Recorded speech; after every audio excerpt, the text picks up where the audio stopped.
Classroom for Heroes. The story starts with the great hero battling the Demon King. The Demon King tries to crush him with a giant crater, but the hero grabs a stone from the ground and throws it with all his strength. Despite the crater's massive size, the hero's stone pushes it back and even shatters it. The hero tells the Demon King it's time to end things, and they charge at each other, unleashing their strongest skills, destroying everything around them. Pushed to their limits, they keep fighting until they stab each other, ending in a draw. The hero feels relieved that it's finally over. Later, we meet a strange boy named Blade as he arrives at the Hero Academy. Eager for a normal life and to make friends, he warmly greets everyone. He approaches a group of students, introducing himself, but they think he's a bit odd. He meets Kasim, Clay, and two girls, Claire and Jessica.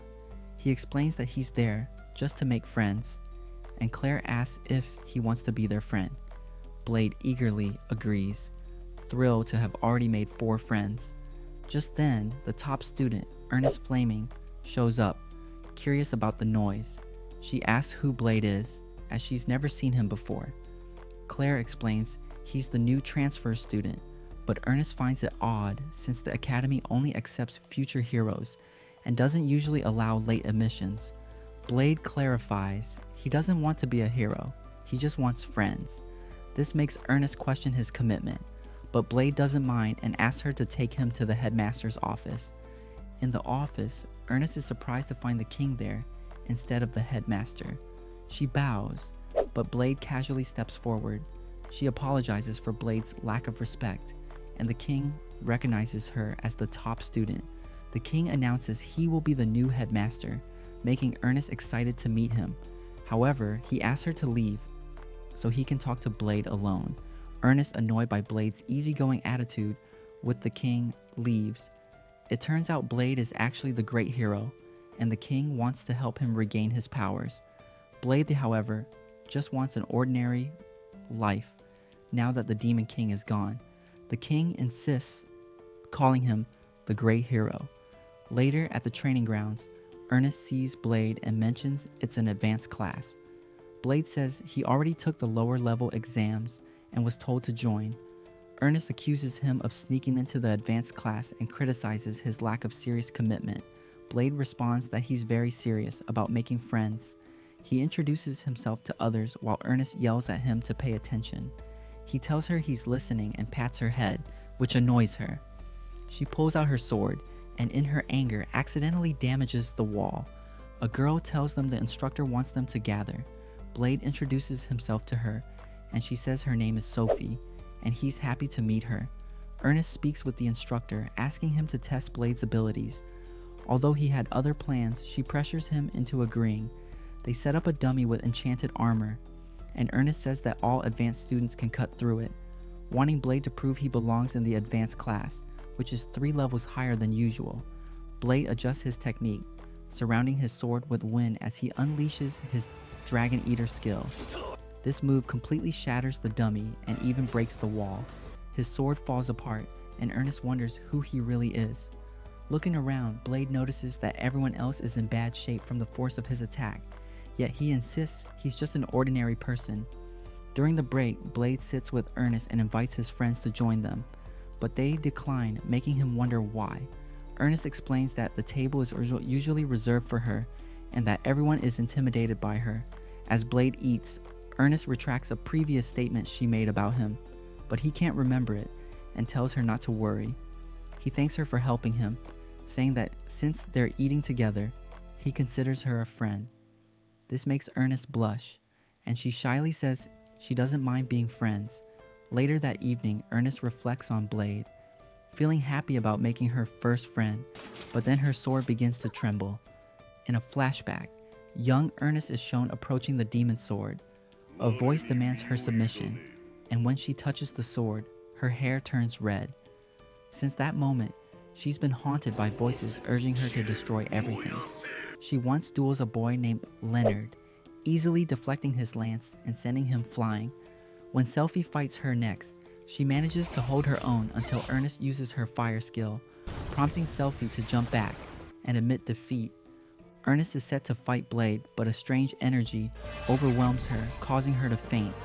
Blade carries her to the infirmary, where the doctor tells him that Ernest has a curse and there's nothing she can do. When Ernest wakes up, she doesn't remember what happened and worries she might have done something terrible. Blade reassures her, saying she just fainted, and the doctor advises her to rest. Ernest quickly tries to leave, but Blade offers to look after her, carrying her until she can walk. As they pass other students, Ernest asks Blade not to reveal her condition to them. Blade later looks up information about the demon sword, Asmodeus, and approaches Ernest, revealing he knows its secret. Asmodeus grants great power to its wielder, but has a mind of its own. Ernest shares that she first saw the sword under her family's care and touched it at age 6, allowing the demon's will to enter her. Since then, she has fought against its urge to destroy everything. Blade suggests she try to get Asmodeus to acknowledge her as its true owner, but Ernest fears the demon could come to life if she fails. Blade promises he'll stop it if that happens. That evening, Ernest calls on Asmodeus to test her strength, challenging it to a pact. She's surrounded by a pillar of fire, and Asmodeus appears as a demon, bent on destruction. Blade steps in and easily defeats the demon, reassuring Ernest that he'll protect her. With new confidence, Ernest engages the sword in battle, their powers clashing. When the pillar of fire fades, Ernest emerges victorious, and Blade catches her as she falls, glad she succeeded. The next day, Blade duels 2 students and defeats them without drawing his sword, prompting Ernest to tell him he should respect his opponents. She asks him to look after Sophie, explaining that Sophie is always obedient but doesn't act on her own. Since she introduced herself to Blade, Ernest thinks he might be able to connect with her. Blade approaches Sophie, offering to help with her training. Sophie explains she's only learned hand-to-hand combat, so Blade offers to teach her swordsmanship. Though she struggles at first, Blade shows her how to use the sword as an extension of her body, demonstrating by slicing through a dummy. Sophie quickly improves and wonders if she might be able to defeat Ernest someday, but Blade tells her it won't be easy. She drops the sword, taking Blade down with her hands, and says her body is stronger. She then asks him to teach her something else. The king later asks Blade about his time at the academy. Blade mentions making friends, including Sophie. The king explains that Sophie is powerful, but incomplete, created with the goal of surpassing him as part of the artificial Great Hero Project. He reveals that Sophie's real name is Sophie Taifeno, and that she's the 12th clone of a human named Safja, created and treated as an object through numerous experiments. Upset, Blade blames himself for her lost chance at a normal life, and decides to help her experience one. However, not knowing much about ordinary life, he seeks advice, learning it's tied to youth. He first asks Leonard about youth, and Leonard suggests love. Then he asks Jessica and Claire, who tell him that couples go on dates. When Blade asks Ernest about dates, she explains what they are, though she thinks it's too soon for them to go on one. Blade rushes off, announcing he's going on a date, leaving Ernest curious about his partner. Blade barges into the girls' dressing room and asks a surprise, undressed Sophie to go on a date with him, and she agrees.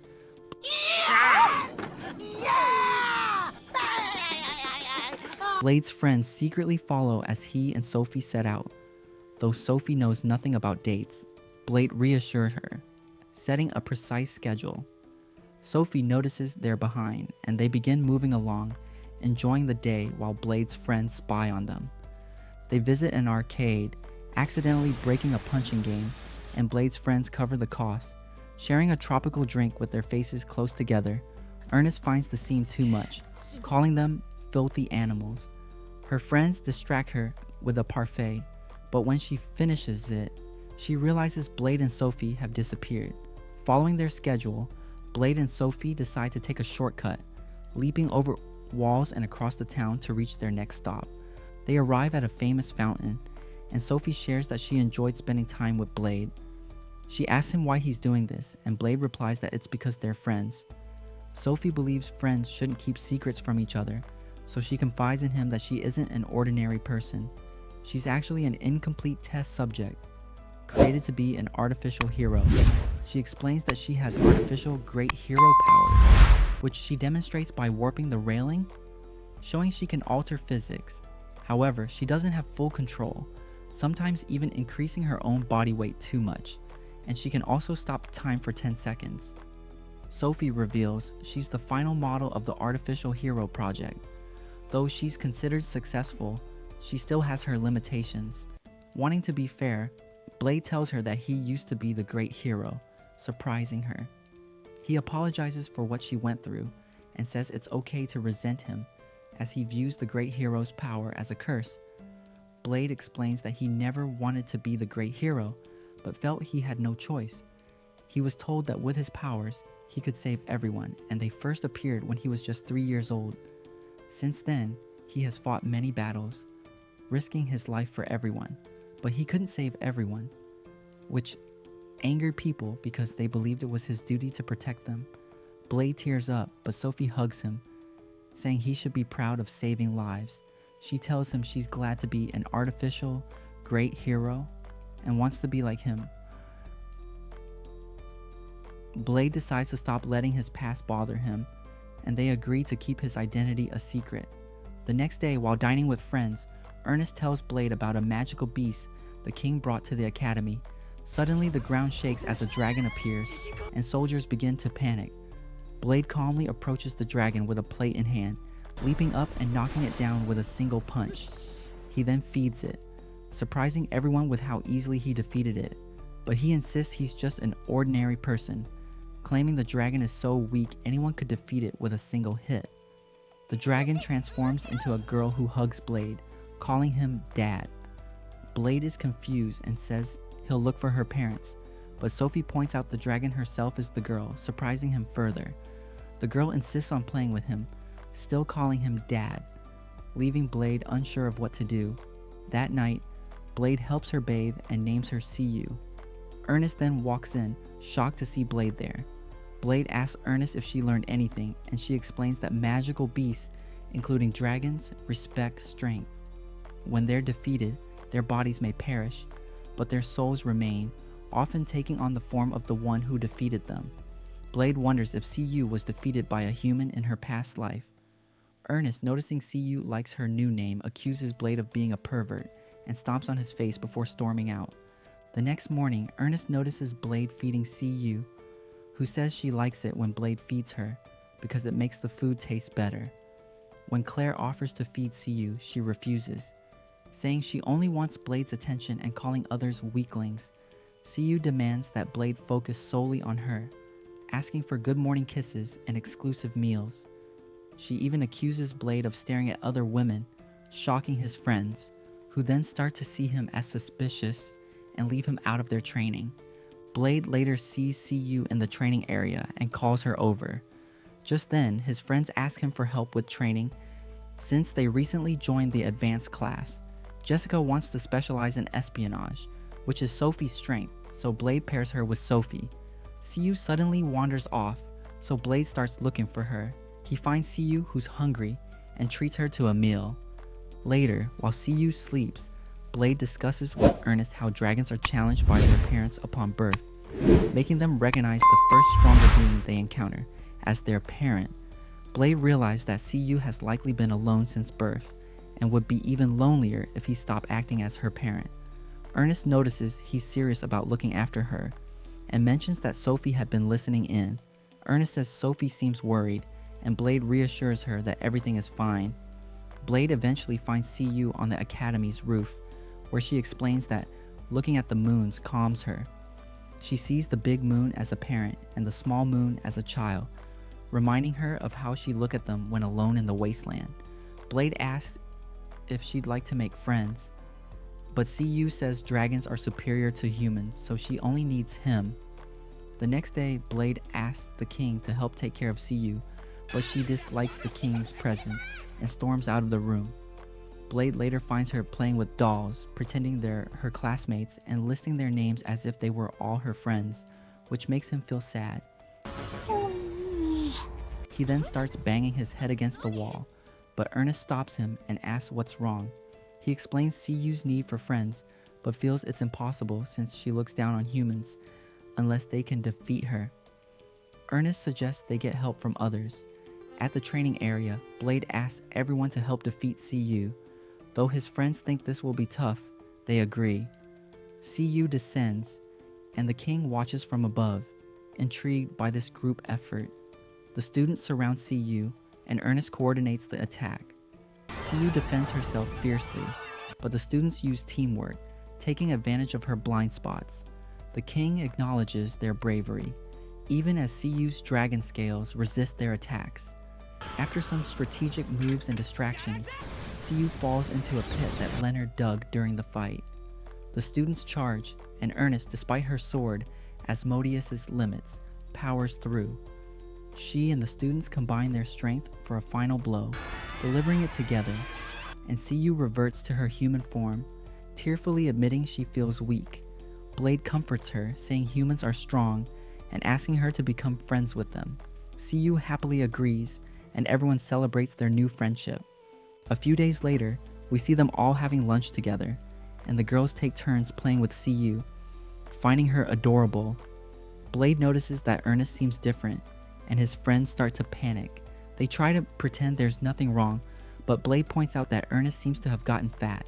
She is devastated hearing this and runs off, saying they are done, but Blade doesn't know what he did wrong. 3 days later, Blade is depressed because Ernest has locked herself in her room.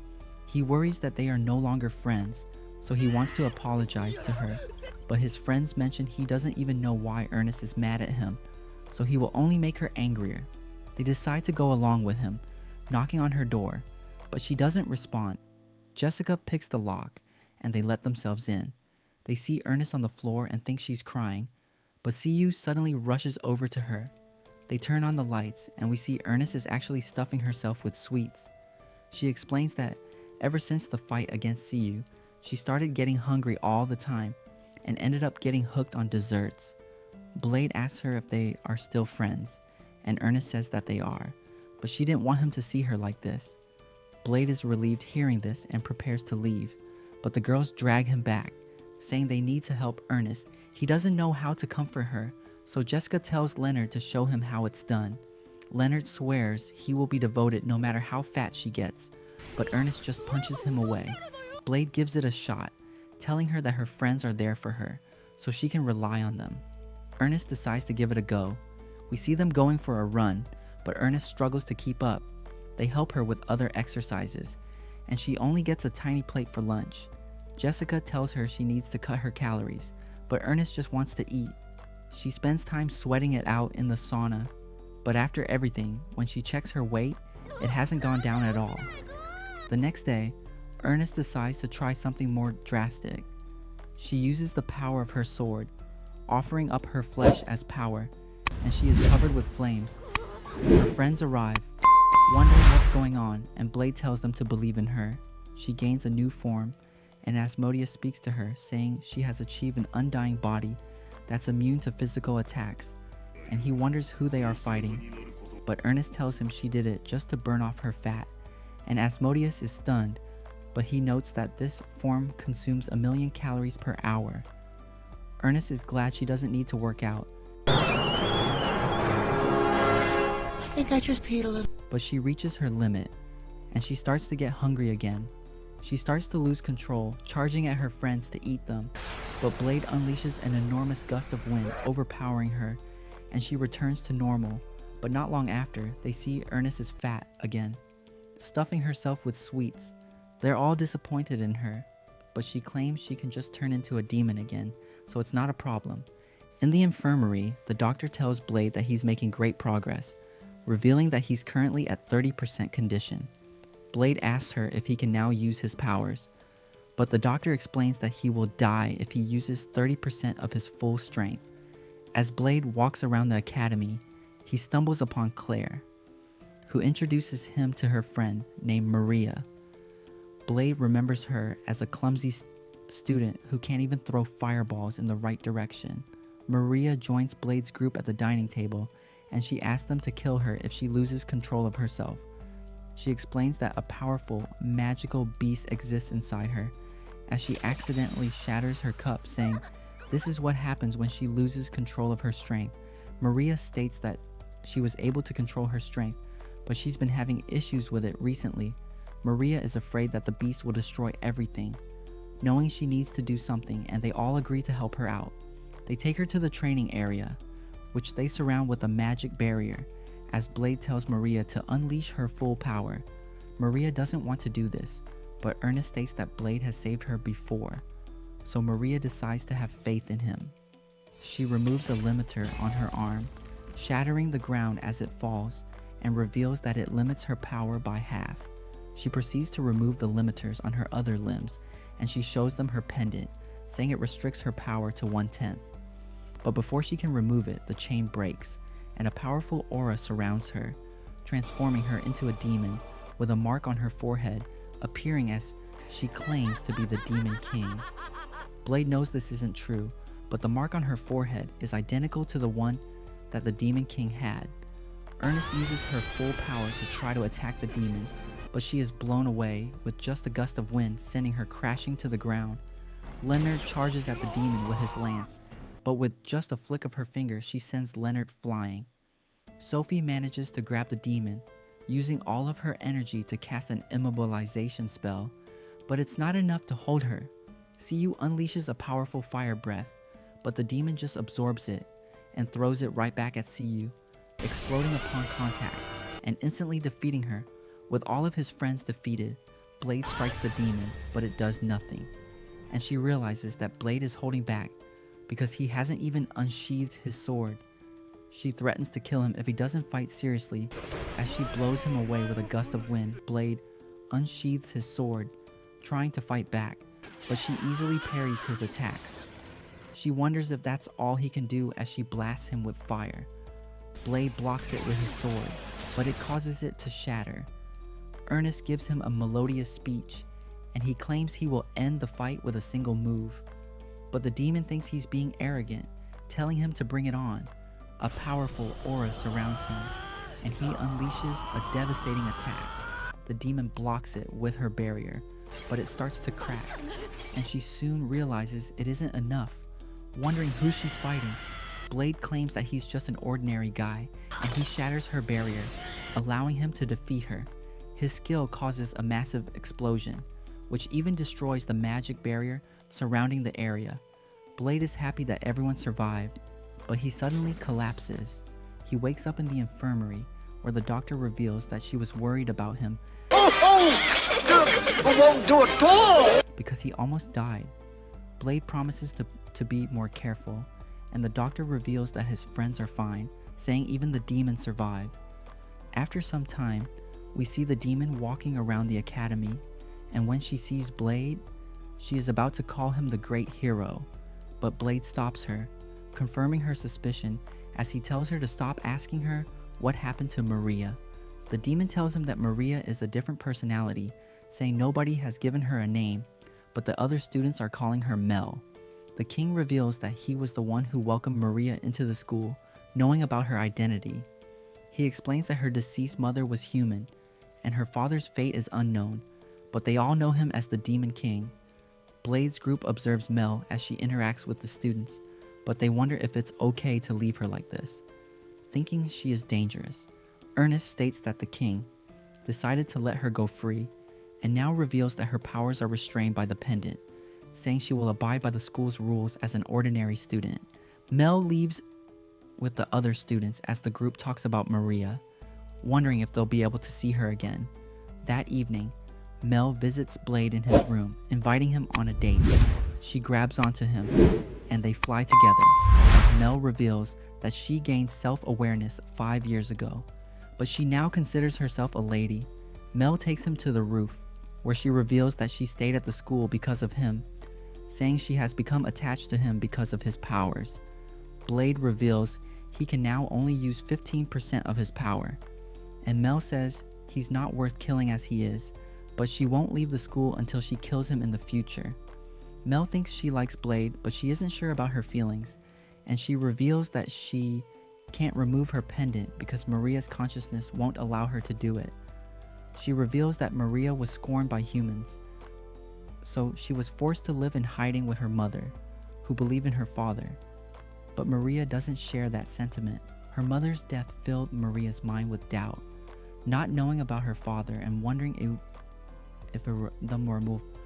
if he was the cause of all her suffering. Mel's consciousness was born to help Maria cope with this issue, so she thinks that Maria won't return. A few days later, Maria's friend Eliza reveals that she has done her research, saying the pendant is not a sealing item, but a recording device. Eliza speculates that it could contain a message from Maria's parents, thinking it could bring Maria back. Mel allows her to activate the pendant, and Eliza tells her to open it. When she does, it causes a hologram of the Demon King to appear. They hear the Demon King telling Maria's mother to forgive him for leaving her behind because he had to fight someone and didn't want to get her involved. The Demon King tells her to name their daughter Maria and to tell Maria that he was already dead, but he states that he will love them even after his death. Mel starts to cry as she reveals that Maria's consciousness is about to take over. Everyone calls Maria's name, and her consciousness returns to the body as she continues to cry. Later, we see Blade having a duel with Maria, who allows Mel to take over her body as they fight. We learn that Maria wants Mel to coexist with her, so even though Maria's consciousness is dominant in her body, she still allows Mel to take over. Blade walks around the town with his friends, and they see a wagon stuck under the bridge.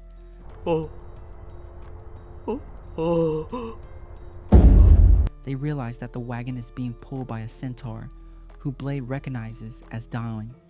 She is about to call Blade the great hero, but Blade stops her, telling her that his identity as a great hero is a secret.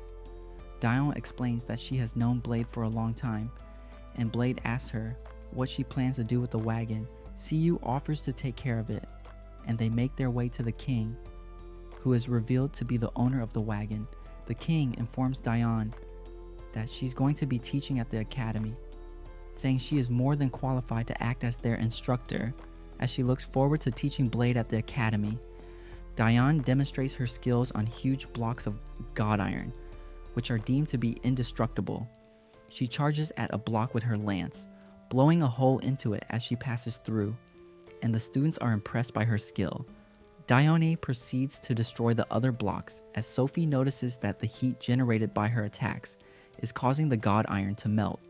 Dione easily destroys all of them, saying she has finally warmed up, so she's ready to begin the class. Dione introduces herself to everyone, revealing that she is known as the Demon Lance, and Ernest recognizes her alias, asking her if she is the commander of the Cavalry Corps. The class is surprised to learn that someone so accomplished is going to be their teacher, but Dion tells them that she's nothing compared to the great hero. As they take a bath, his friends start asking Dione about her relationship with Blade, wanting to know what Blade was like in the past. Jessica starts patting her back, and this makes Dion feel good, causing her to make weird noises. Blade hears the noise, so he enters the ladies' room, and this makes Ernest upset, but Jessica tells her not to worry because Blade is mentally similar to a 5-year-old. Dione reveals that Blade was 5 years old when she first met him, saying he used to be as fierce as a wild animal. He tells them that Blade tried to eat her in the past when she was much weaker. After that happened, she trained to become stronger, allowing her to join forces with the great hero.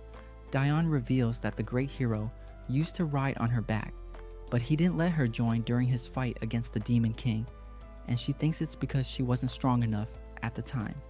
Several days later, we see Blade and Ernest walking around the town when a massive bird known as a Cymurk appears. Ernest wonders what it's doing there, but she isn't worried because there is no record of Cymurks attacking humans. However, the Cymurk suddenly goes after a cart. Blade reminds Ernest to stay calm, but they soon notice another Cymurk. They both guess the two creatures might be a pair, and maybe they were after something in the wagon. Blade suspects the king might have answers about this strange event. The story then shifts to Ernest asking the king if he's hiding something.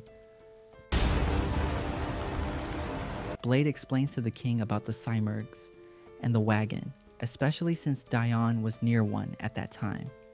Ernest is eager to know what was so special about the contents of that wagon. It turns out the king had taken an egg belonging to the Simurgs. Blade believes that's why the creatures are upset. The king's helper suggests the king clarify everything as the situation is tense. The king then explains that there are certain conditions needed for a Simurg egg to hatch. First, the egg needs to be at the same level as an ancient tree that's been around for 10,000 years. Secondly, the setting sun has to shine directly on it, right as it's ready to hatch. He adds that the Simurg parents aren't the best at choosing safe spots for their eggs, implying that the egg might not have hatched if he hadn't taken it. Ernest figures out that the king is attempting to teach them a lesson. The king suggests he's doing this as a training exercise for his students. He adds that the Simurg's egg won't hatch unless they help, so the heroes need to protect the egg until it's ready to hatch. The next day, Blaze shares their plan. They aren't trying to defeat the Simurg parents, but they need to distract them until sunset.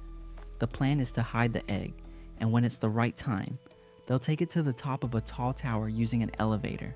This way, the egg can hatch safely. Blade encourages everyone to believe in themselves, but if they doubt, he assures them he believes in each one. As they start their plan, they notice the Simurgs attacking another wagon. The good news is the people in that area have already moved to safety. Leonard bravely attempts to fend off a Simurg using his lance, but the creature avoids him. Clay manages to save Jessica from another attack, though when Jessica tries to retaliate, her efforts don't harm the creature. Some students then use strong wires called God Iron, hoping to trap the Simurg, but it's so powerful that it flies off, taking parts of buildings with it. Amidst all this, Claire is busy helping those who are hurt and narrowly avoids an attack from a Simurg who comes to the rescue but struggles against the creature. Maria transforms into the Demon Lord and tries to fend off the Simurg, but her efforts aren't effective. Meanwhile, Ernest powers up and confronts the Simurg, which then fights back. The story then shifts to the students moving an egg to a tower. However, the elevator they use stops in the middle, spotting the egg. The Simurg becomes alert. The group encourages Blade to protect the egg, while they deal with the creature. As Blade moves towards the egg, he encounters Diane, who offers to let him ride on her back to get there faster. Even though the king told Diane not to help, she argues that giving Blade a lift doesn't really count as helping.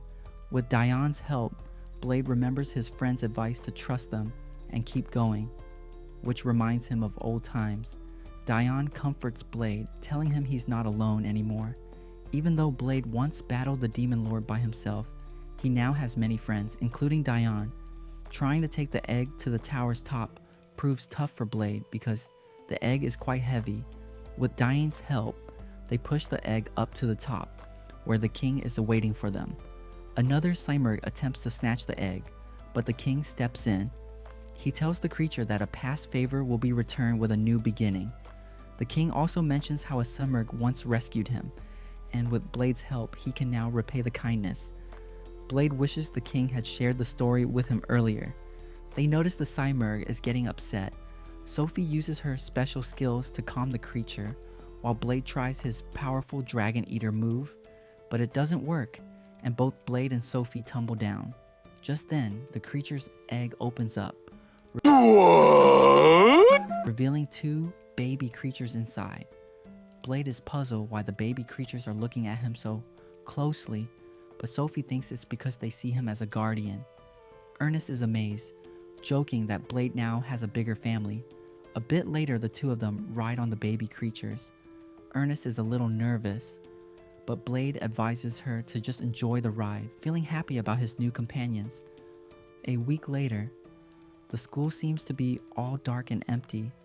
Blade walks through the corridor with his sword drenched in blood as he remembers all the people he defeated on his way in there. He meets Sophie, revealing she always wanted to go all out against him. She wonders if she can beat him if she doesn't hold her power back. She activates her power to stop time and lands 3 hits on Blade, but after backing up, she notices that Blade doesn't even move.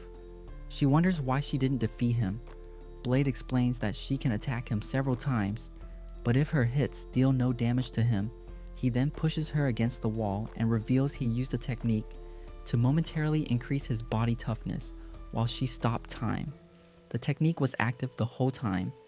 Blade then pierces his sword through her stomach and wonders why he's still doing this, despite being an ordinary person now. He raises up and shouts to the king to stop what's going on, because he believes this is all a spell or a trick. The king shows up in a hologram and reveals this isn't a trick, this is virtual reality. I got you there, didn't I?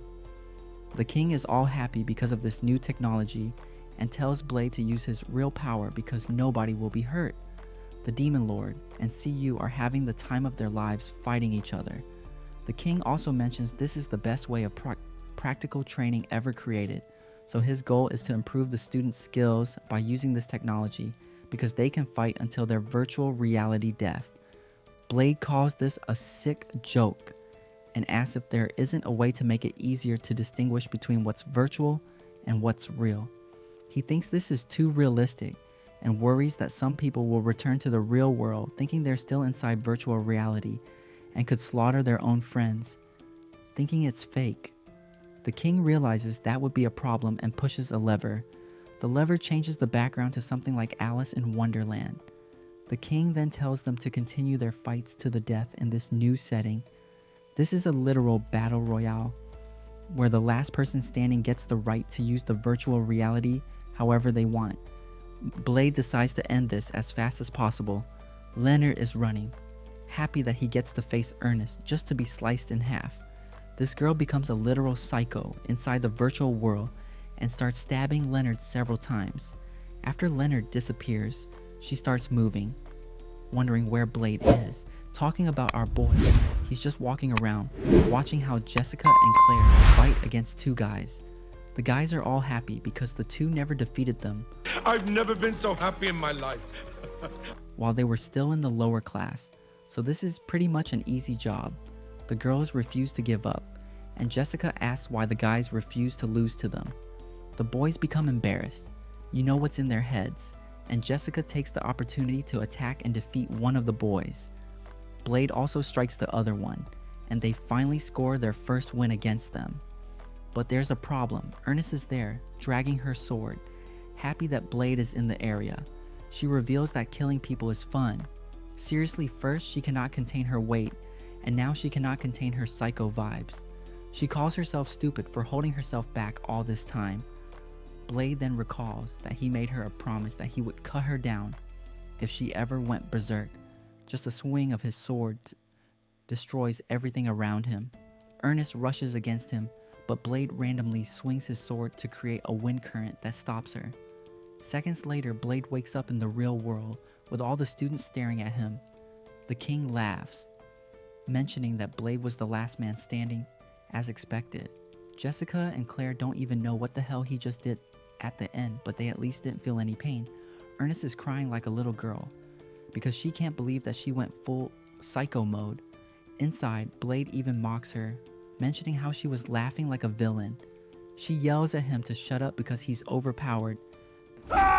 Despite his claims of being ordinary, the king continues to laugh, thinking that his brilliant idea is giving them the joy of youth, but Ernest complains about the trouble they have faced because of this. The king continues to laugh, as expected, unreliable as hell. Blade approaches the king and starts messing around with the virtual reality system. The king tells him to enjoy his reward until he notices what Blade is doing. Blade is inserting data of ferocious demons, creating booby-trapped floors, and all the stuff you expect in an apocalypse. Blade then activates the system, and the king asks if those settings aren't too extreme for him, but tells him that it's okay and puts the virtual reality system on the king's head. He then tells the king's assistant to make him respawn every time the king dies. She accepts and asks how long the king's punishment should last, and Blade tells her to keep it until nighttime. The students start leaving the area, except the two guys who face Jessica and Claire. They're literally depressed. Meanwhile, inside the virtual world, the king cannot believe his eyes as he sees tons of demons looking at him. During mealtime, Jessica and Claire ask the boys why they're depressed, Ernest asks about the situation, and Blade explains they were defeated by the girls. Ernest asks him why the girls won. Blade explains that Claire got better, and Jessica went all out. The boys lost because they thought they were stronger and neglected their training. Blade tries to comfort them because they simply lost. It's all fine, don't worry about it. Once they explain that he doesn't understand them because he never lost to a girl before. In fact, he never lost to anyone. They reveal that they cannot stand the situation because they didn't want to lose to those girls because they like them. Blade doesn't understand the true meaning of those words and says he also likes them. The boys are shocked, thinking he likes Sophie or Ernest, but they later understand what he means when Blade says that he likes everyone. They try to explain what love is to Blade. One of them is into Claire, while the other is into Jessica. One of them explains he likes Claire because she looks innocent, but she can also be ruthless sometimes. The other one likes how Jessica looks free, and he still likes her, despite literally saying that she belongs to the streets. Suddenly, Ku gets inside through the window because, she heard everything, and she has the solution. They just need to become stronger, so the girls look up to them.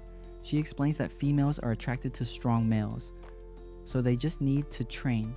The guys think this makes sense, but don't know how they can get stronger. That's when Ku reveals they just need Blade to train them. Meanwhile, the girls are enjoying the night, giving Ernest even more cakes to eat. This girl has no salvation, but their conversation switches to the other boys not talking to them. Jessica doesn't understand why they're behaving like this, and Claire suggests they lose to them next time. But Sophie and Ernest think that won't work. Guess who's back? Back again. It's Q through the window. She tells the girls that males like strong women, and if the girls get stronger, the boys will be all over them. Jessica and Claire reveal they have no interest in the boys. Mission fail. Claire then suggests to Jessica that they should miss training, so the boys get stronger than them, but Ernest won't allow it. For the next couple of days, the boys train under Blade's supervision. Can someone explain what the hell is this?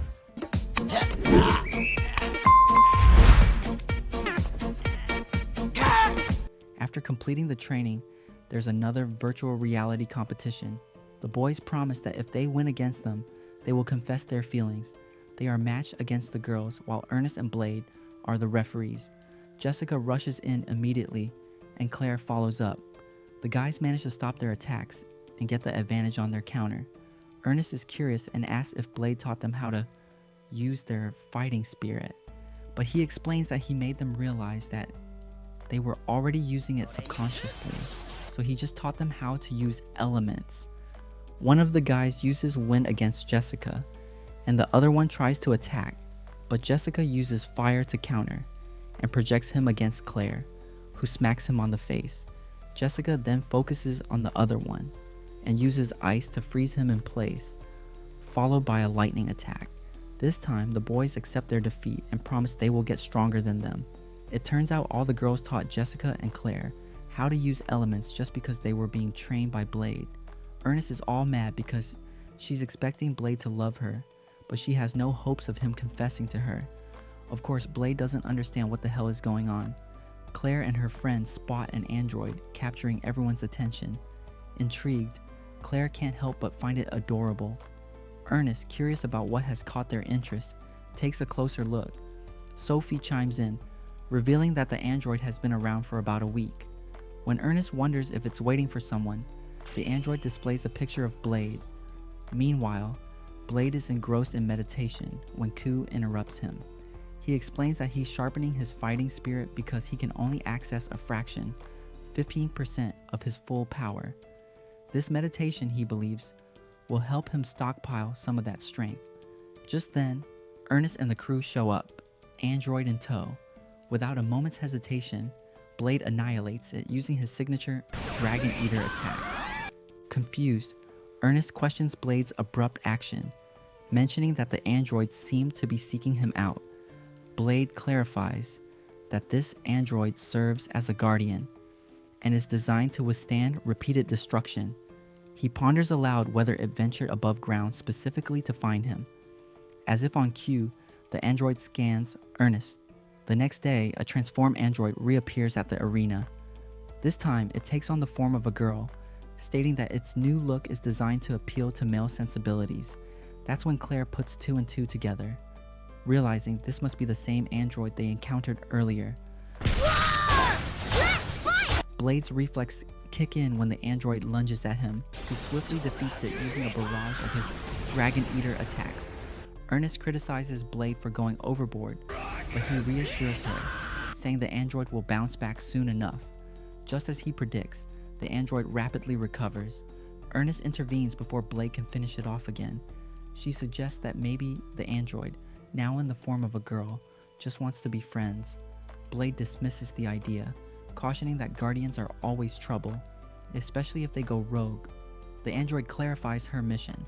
She's been ordered to eliminate Blade and is currently in data gathering mode. Claire invites the android to join their classes. The android warns Claire not to obstruct her mission, or she too will face eradication. Claire notices the word Iona on the android's clothing and decides to use it as a name. The android corrects her, saying it's not a name but an identification number. Undeterred, Claire insists on calling her Iona and suggests that they can collaborate on a strategy to defeat Blade. Iona agrees. The scene shifts to a group huddle, everyone brainstorming ways to bring down Blade. Curiosity piqued, the group inquires why Iona is so set on defeating him. Iona reveals that Blade has repeatedly invaded her and damaged her chassis. Blade defends his actions, saying he had only entered the territory Iona was guarding and even had a master key for access. Iona counters that his biometrics didn't align, rendering his key irrelevant. When Ernest probes for more context, Blade explains that he was visiting the nearby Royal Library of Banned Books to find out about Asmodeus. Iona chimes in, stating that Blade trespassed 13 more times, leading to Iona being destroyed 28 times in total and severely reprimanded by her supervisor. Blade retorts that Iona initiated the attacks, giving him no alternative. The girls collectively label Blade as ruthless, causing him to sulk and exit the scene.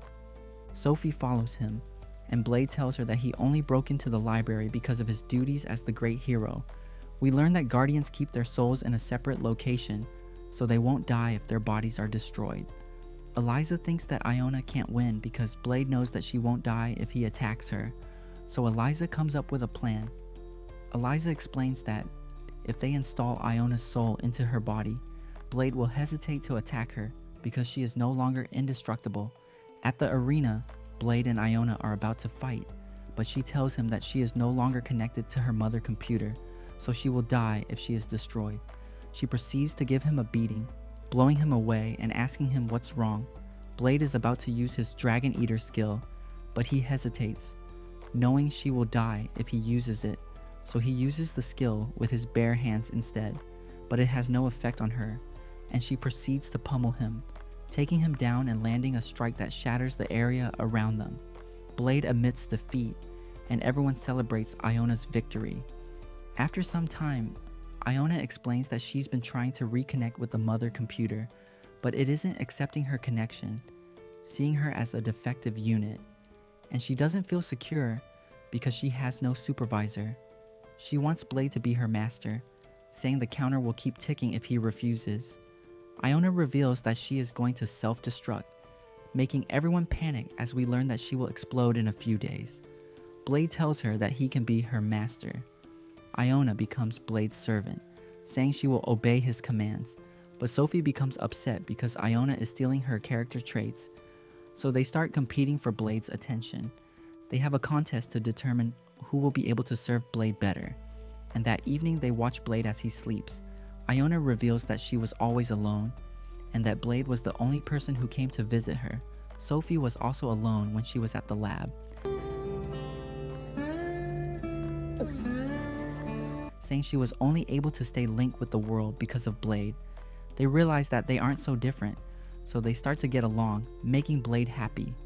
The next day, Blade asks Iona to show on the counter, and we learn that she will self-destruct in a few hours. She reveals that serving Blade only slowed down the counter, as Eliza speculates that it must be because Blade is human. Iona tells them that she wants to spend her last moments with them, so they throw a party for her. Sophie tells her to enjoy the moment because everyone is trying to make her wish come true, calling her a friend. They enjoy their time together, and after the party, Ernest starts looking for Blade, but he's nowhere to be found. Iona's time is about to run out, so she walks away from the others and protects them with a barrier. Iona thanks them for helping her enjoy her final moments, saying she now understands humans. She tells Ernest that she is scared because she doesn't want her life to end, telling them not to forget about her. She bids them farewell, but to their surprise, Iona doesn't self-destruct, so they start to wonder what's going on. At that moment, Blade comes out of the ground, and Ernest asks him why he didn't attend the party. Blade reveals that he went to the mother computer and begged her to let Iona live. His actions caused Iona's connection with the mother computer to be restored, so she will no longer self-destruct. They all celebrate. The academy has a battle royale where every student uses their powers to compete, but Blade wipes the floor with everyone. Leonard is still standing, so everyone cheers for him, telling him to defeat Blade. He wants to win for Ernest, but she thinks that he's a goner, knowing how weak he is. Leonard charges at Blade, who easily defeats him as the others walk away, seeing him as trash. That evening, Leonard thinks about how powerful Blade is, knowing he doesn't stand a chance, but he thinks that Ernest will never like him if he doesn't defeat Blade. The next day, he meets up with Maria, who knows that he wants to win against Blade, so she tells him that she's rooting for him. Leonard thanks her, saying he will win at any cost because he wants Ernest to recognize him. At that moment, Eliza joins them, knowing they can never win against Blade, so she offers to help them, saying she will come up with a plan for them. Leonard gathers Blade's friends, asking them if they have any suggestions on how they can defeat him. Jessica suggests attacking him while he sleeps. Ernest calls it a cowardly tactic, but Eliza reminds her that Blade is overpowered, so it isn't really a fair fight. Eliza explains that they need to defeat Blade by any means necessary, but Ernest says that she wants to fight him head-on, using any weapon that can give her the advantage. They conclude the meeting, and Ernest fights Blade using Leonard's lance, but he easily defeats her, breaking the lance. Jessica says that it's time to try our method, so she sneaks into Blade's room while he's sleeping, but Iona sees her and blasts her away. Jessica wonders why Iona attacked her, because they're supposed to be allies, but Iona tells her that it was an automatic function. The others try to take him on, but none of them stand a chance because Blade is just too strong. Ernest even tries to win in the game of rock, paper, scissors, but she keeps on losing, and she ends up breaking her wrist. They have another meeting where Ernest tells everyone that she wants to defeat Blade and force him to admit defeat. They remember how Iona won against him when she used her own life as a hostage, so they think that they should use hostages to achieve their goal. Leonard seems to be against this plan, but Ernest tells him that they can win, and they all decide to go along with this. In the classroom, Blade asks Ernest about Leonard and the others. She tries to play dumb, and Jessica tells him that they are just running an errand. Claire tells him not to worry about them, as 3 masked men enter the room, saying the room is under their control. Ernest calls them terrorists, but Blade isn't bothered at all. The terrorists take the doctor hostage, ordering the students to leave the room. Blade is about to leave, but Ernest stops him, telling him that the doctor is being held hostage. The doctor seems to be happy about this, knowing Blade is about to save her, and the girls volunteer to be taken as hostages, wanting Blade to save them. They start arguing with each other as the doctor walks away, letting them take her spot. Ernest has been chosen as the hostage, but Blade doesn't even know what a hostage is, so he asks CU to explain it. But CU tells him that a hostage is a food, and this just makes him confused. His calm demeanor gets on Ernest's nerves, and she tells him to save her as the girls tell him that they have all been tied down, so they need to be saved. But Blade is still trying to understand what is happening, thinking that the terrorists are going to keep them as food. The terrorists tell Blade to surrender, but Blade knows that they are his friends because he recognized their behavior. They remove their masks, and they all bow to him as Blade asks them what they plan to do with the girls. Kasim tells him that they are going to be kept as food, saying the girls now belong to him, but Claire beats him up. Leonard tells Blade to surrender, knowing he is weak against hostages, but he tells Leonard that their plan won't work. He takes Ernest as a hostage, while Claire asks Blade if he is going to give up, but Blade casually swings his sword, and the boys are disarmed and stripped of their clothes. Everyone attacks Blade with everything they have, but he wipes the floor with them, wondering what they are doing. Maria admits that the boys were just pretending to be terrorists, so Blink thinks that they were playing a make-believe game, asking them if they will be back tomorrow, but it seems they've had enough.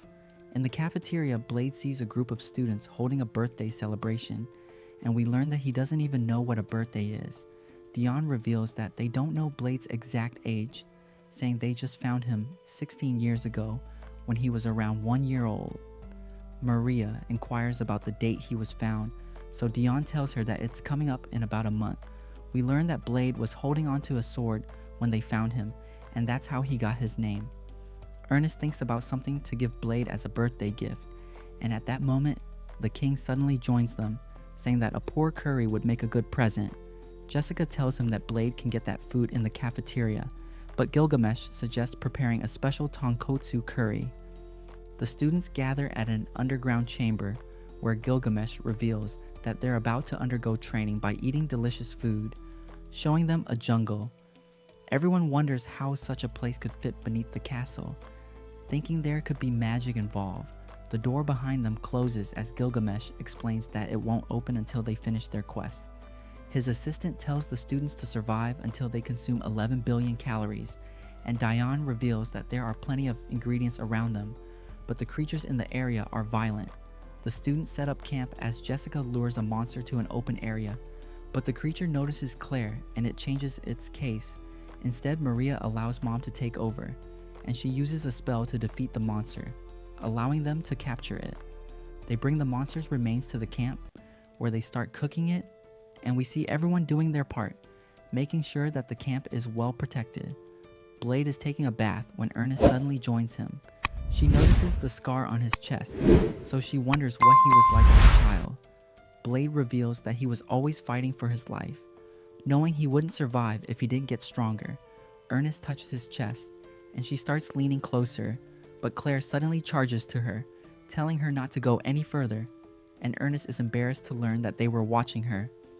The camp eventually turns into a village as the students get closer to reaching their goal, but Gilgamesh thinks that the task is too easy for them, so he comes up with a new challenge, ordering the students to gather the ingredients he has listed.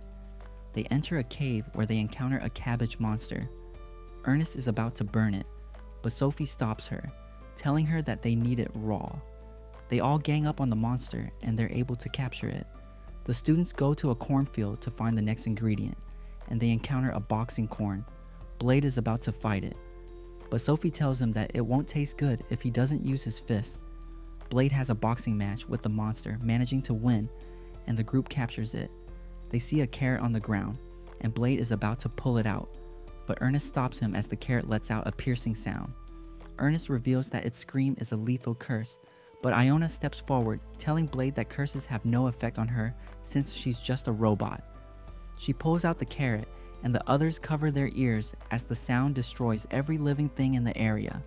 Iona manages to complete the task, and Gilgamesh compliments them on their progress, telling them that it's time to gather the final ingredient. They go to the giant tree. As they hunt the creature known as the Beast King, the ground shakes as the Beast King makes its entrance. The students are ready to take it on, but Blade sees something behind it as a massive creature takes out the monster, letting out a powerful roar. Gilgamesh recognizes it as a behemoth, and he knows that it tastes even better than the Beast King.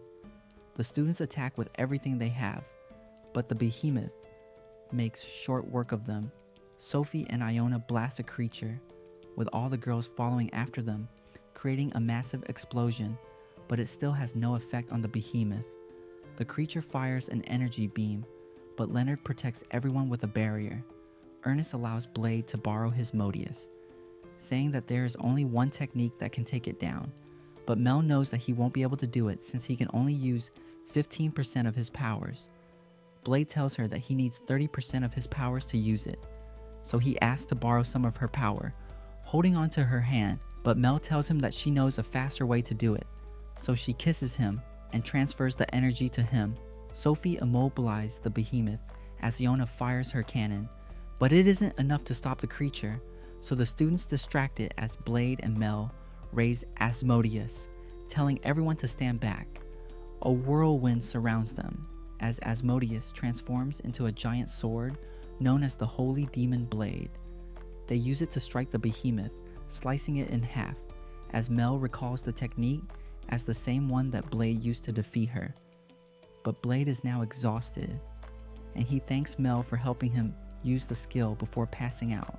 They return to the academy, where the doctor tells Blade that he can now use 18% of his powers because his body is slowly recovering.